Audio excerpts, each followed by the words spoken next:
Sa buhay natin, kailangan natin pagtrabahuhan ang lahat ng bagay.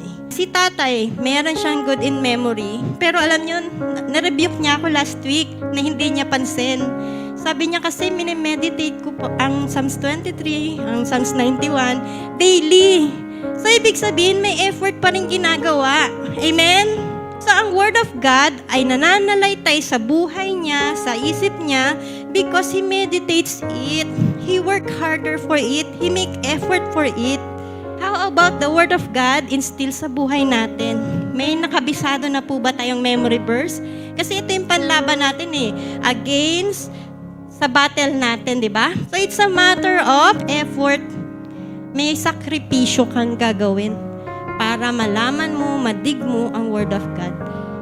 Sabi nyo, be fluent in Bible. So paano ka magiging fluent kung basa ka lang? Pero hindi mo sinasabuhay, hindi mo minimemorize. Or minsan, once a week, magbabasa ng Bible. Ang warfare, ang labanan ay sa espiritu.